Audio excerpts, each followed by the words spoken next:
Night of the Spadefoot Toads, Chapter 5. That afternoon, Ben carries the wood frog back to the place where he found it. He opens the jar and gently shakes the frog out onto a tuft of wet brown grass.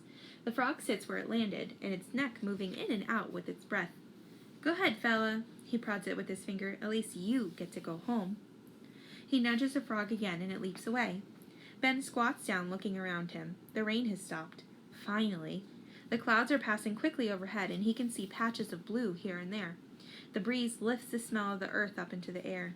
Behind him, a shrill call rings out. "Eep, eep, eep, eep." It's the spring peeper, the frog Mrs. Tibbets described. Ben is sure of it. He tries to figure out where the sound came from.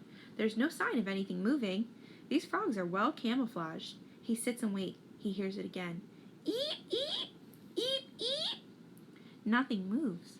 Then he sees it. He's been looking right at it. The frog, no bigger than his thumb, is perched on the end of a stubbly piece of grass.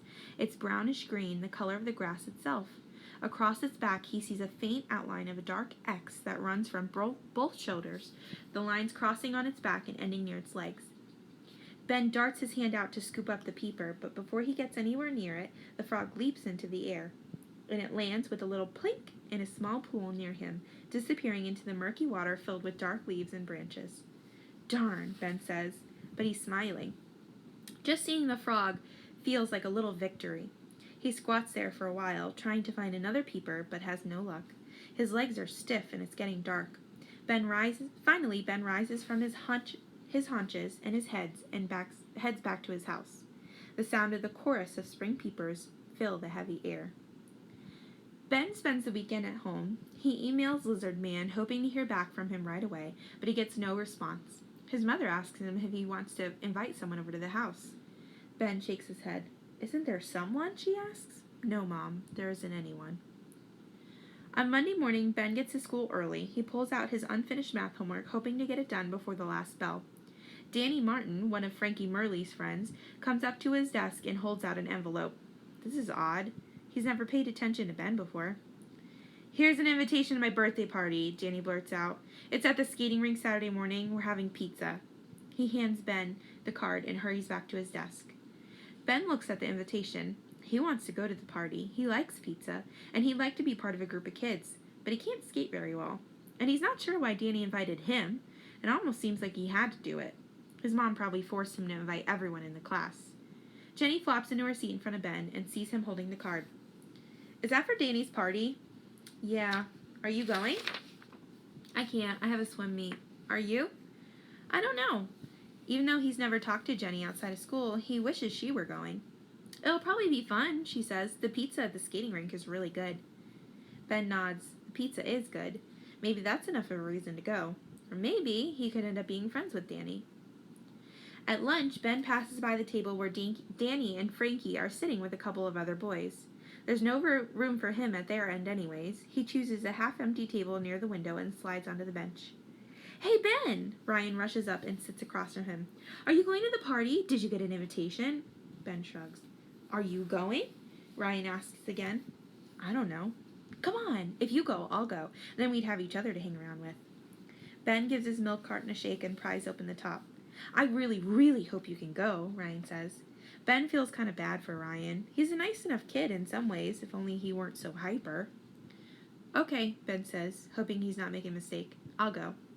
A huge smile breaks across Ryan's face. "Great, cool, it'll be fun." Ben smiles back. Maybe going to the party won't be so bad. At the end of science class the next day, Mrs. Tibbets calls Ben up to the desk and asks as the other students are leaving. "Ben," she says, "do you remember what I asked you last week about doing a little yard work around my house?"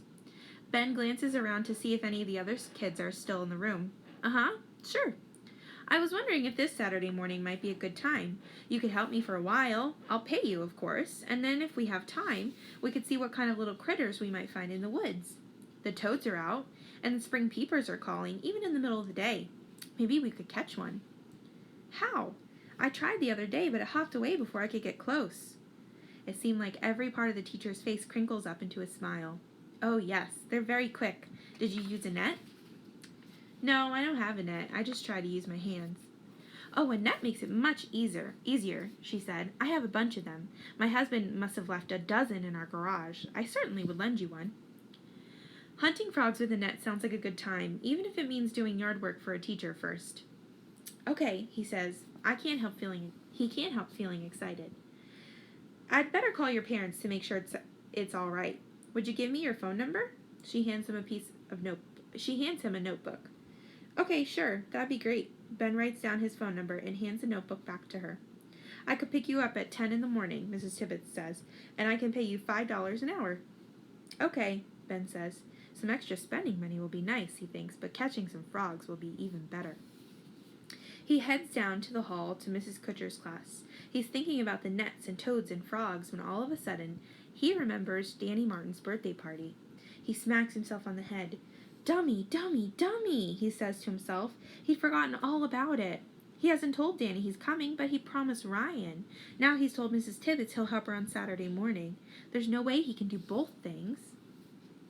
Over the next 2 days, Ben ignores the choice he has to make, hoping that somehow it'll just go away, or that something will happen to make clear what he should do. It makes his stomach turn just thinking about it. Toads or ice skating? Kids or science teacher? Mrs. Tibbetts calls and talks to his mother, like she said she would, and his mom thinks it's fine. "Maybe you'll learn to like Massachusetts," she says, "just like you love the desert." Ben doubts that, but he's still excited about exploring the woods.